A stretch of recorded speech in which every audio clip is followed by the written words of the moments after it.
Okay,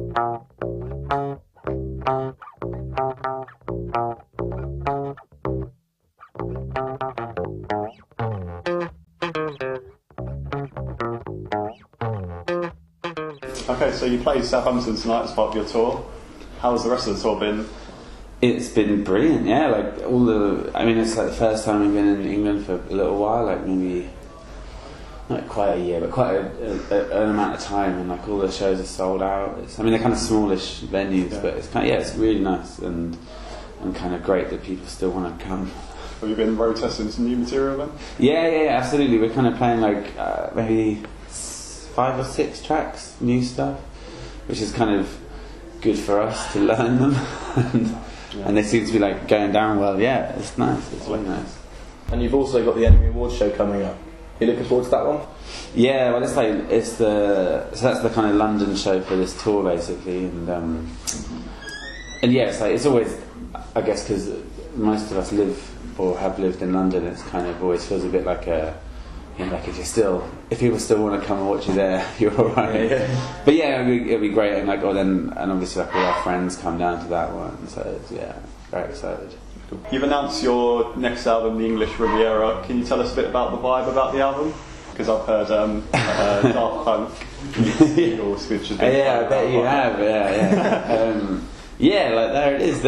You've got it. Is that quite accurate? No, but it's kind of. I think it's quite accurate in terms of what I was trying to do in a way. Like kind of, I was listening to a lot of bands like the Eagles, like Steely Dan, and kind of like that kind of West Coast LA thing, and trying to make it a bit more kind of relevant to me or something. So that I was kind of keeping it a bit upbeat and a bit dancey. So I guess Daft Punk meets the Eagles.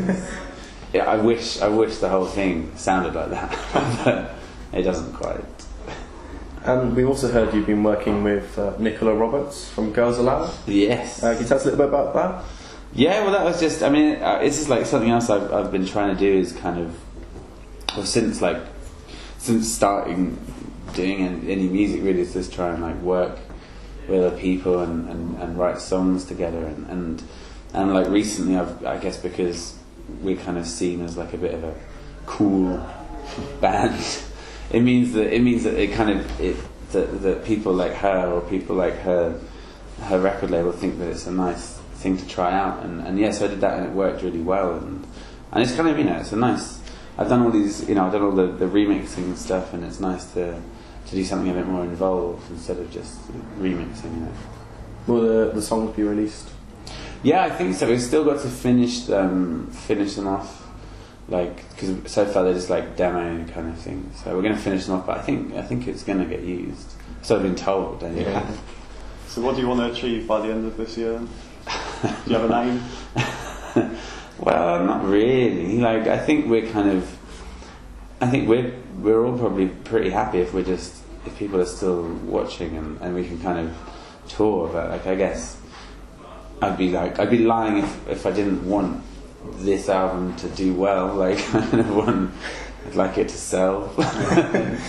And so yeah, like modest ambitions, but like I think it would just be nice if by the end of the year it felt like it had been the best year yet, kind of thing. Because so far the kind of previous year has always been like the best one. It still feels like it's like we're going somewhere. So. Have you got any festival dates booked? Yeah, we're actually doing this. We're doing that Hyde Park. Like, we know Pulp are playing in Hyde Park. Oh yeah. So we're doing that day, which is really like a dream come true. And then I guess like not quite yet, but soon all the kind of festivals will start piling in, I reckon. Yeah. So yeah. But nothing you can reveal yet? No, nothing I know about yet, really, as much as anything. What music have you been listening to on this tour? Anything in particular? Oh, well, I suppose what so far in a communal kind of listening experience, we've road tested the new Take That album, which I think Benga was very excited to play to us because he's really into it, and actually Anna is as well. But we kind of listened to it in a rather critical way on the journey, and I think all found Mark Owen's contribution a little bit damaging to the overall feel of the record. So we listened to that, and we listened to the Kanye West record, which we're all kind of into. Yeah, so take that, Kanye West. That's it. That's all I'm listening to. Quite repetitive. Yeah. Are there any bands you're tipping for success in 2011? No. I don't know. I'm a bit out of touch with the kind of bands you tip. Like I tend to be a bit late on stuff, but we're touring with Conan Moccasin, who's really good. I mean, really kind of a bit psychedelic kind of stuff, and it's nice. It's nice with him playing with us because his set's so much more just like the pace of it is so different from ours. So that's the only thing I tip so far. Okay. So how do you come to write music? Is there a process behind it? Yeah. I mean, it's kind of like it's been something which I suppose I've done for quite a long time. So I do it without really thinking much. I mean, I don't mean like, but to describe it maybe a bit gets harder because it feels like you do less, or in a different way. But I just start with, like I've always done, just kind of at a computer with a keyboard, just recording little ideas and then playing them around and seeing what I can add to them. Is it like a team effort? Would you kind of start with? No, well, I mean, I kind of I mean, I'm still doing the writing and stuff like that, and because it's something I've done so because the last two records I've just recorded completely kind of isolated. It's something I'm kind of trying to get away from, but I'm still a little bit hung up on on keeping it to myself in a way. Do you have any guilty pleasures musically? I know you mentioned take that. Do you consider that a guilty pleasure? I don't consider that a pleasure. I think I don't know. I've got to this point where I've accepted that everything I like for a reason. So I'm not really ashamed of anything. But yeah, I don't know. I'm not really ashamed of anything, but I have recently started slowly convincing myself that Professor Green is kind of alright, but so that's kind of I don't know, but I'm not sure about that. That's probably I'm a bit guilty about that. It feels wrong. So with your live performances, you always put on a bit of a show for the crowd. Yeah. If you're sort of dancing, almost like outfits. Is that something you pride yourself on now, or? I don't know if we pride ourselves on it. I mean, it's. I suppose what it felt like when we started doing it that it wasn't. It was a bit unusual, I suppose I was probably thinking more like the Kraftwerk, like that kind of stuff.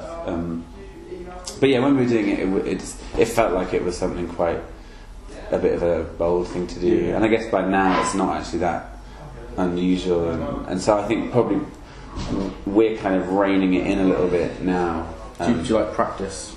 No, I can just picture you like no. We've never practiced that kind of thing before. But I think it's part of the reason why people like us, and I'm sure Oscar practices at home. Yeah. In front of his mirror. He definitely comes up with ideas in front of the mirror. Yeah. That's all right. The final question then: New Year's resolutions. Did you have any, and if so, have you broken them yet? My New Year's resolutions were to not have a good time and to not party, and I'm having a good time and I'm partying. No, I didn't make any this year. I've never actually tried. I think probably you get to a certain age when you actually start making them and try to keep them. Like I should spend more time with my kids. I should leave work on time, that kind of thing. But there's nothing that heavy going on in my life. I heard you broke your heart again. I heard you broke your heart.